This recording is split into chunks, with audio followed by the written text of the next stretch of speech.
Hello everybody, I am Jarrett Ross, the GeneaVlogger, and welcome back to another Professional Genealogist Reacts. On today's video, I will be reacting to Patrick Stewart learns more about his father's role in the army from Who Do You Think You Are.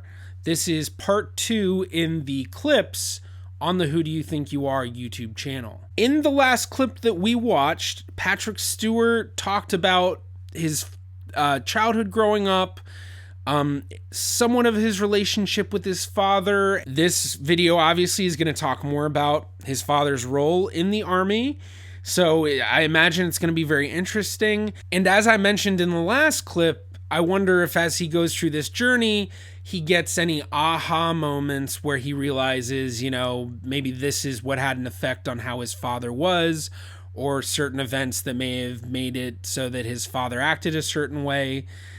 He interestingly said that his father told him a lot of stories growing up of his time in the war, which not a lot of people did. So it'll be really interesting, too, to see if Patrick notices any correlations between the stories and the truth, because what he may have heard from his father may not have been the truth. Well, before we jump into the video, please be sure to give this a like. It really does help me out. Also, be sure to subscribe and click that bell for notifications on future videos.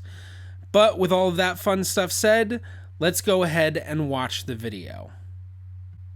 My eldest brother was born out of wedlock, or as he loved to tell people, he was a bastard.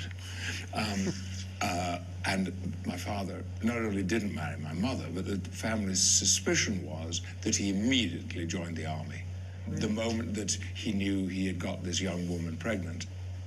Well, I think you might be interested to have a look at this. This is a later sheet from the service record, but what it shows is the date of birth of his children, including Jeffrey.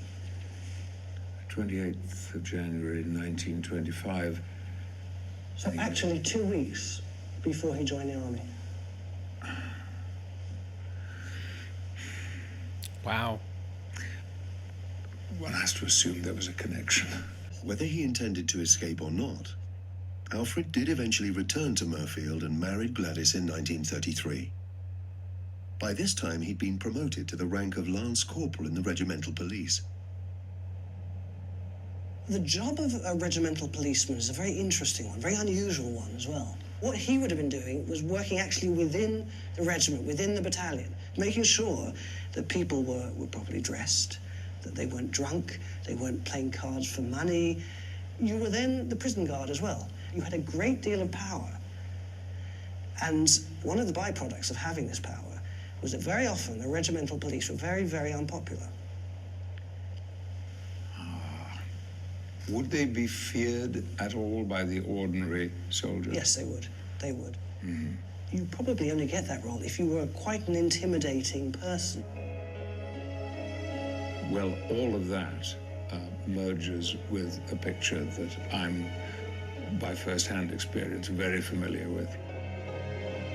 When his 7-year term of service was over, Alfred returned to civilian life. But at the beginning of World War II, he was recalled to the army. He joined a territorial battalion of the King's Own Yorkshire Light Infantry. Okay, so I didn't realize...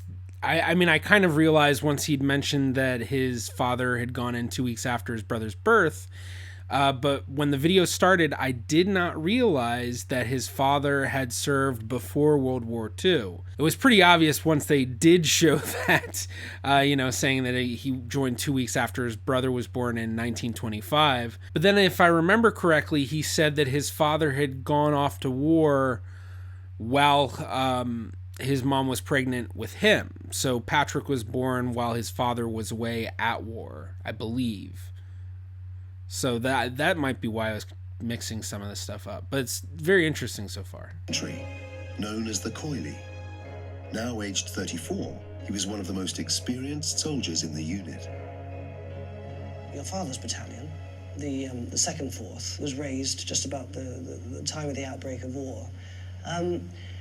The fact is that they never even got to know each other, the members of the battalion, because almost as soon as they were raised, they were all sent all over the place to do guard duty, and it meant that they never received any training. No military training? Very, very little. And this is one reason why your father would have been essential, because, you know, at least he could have given some ad hoc training here and there. You know, basically told people how to march, told people how to drill, because they weren't receiving very much. Despite their lack of training, Alfred's battalion received orders to go to join the British Expeditionary Force in France. Now, the British Expeditionary Force, along with the French, Belgian and Dutch, were preparing for a German invasion of France and the Low Countries. The plan was for the Coily to play a support role, far behind the front line. Your father's battalion weren't going to go into battle. They were going to effectively be pioneers. They were going to do a lot of digging. They were going to build railways. That was the sort of thing they were going to be doing. They're not well equipped. For example, they had about a third number of Bren guns they were supposed to have. But it was going to be all right because they weren't supposed to be fighting. Right. The way he's saying it, I'm getting the feeling that they weren't supposed to be fighting, but they ended up fighting.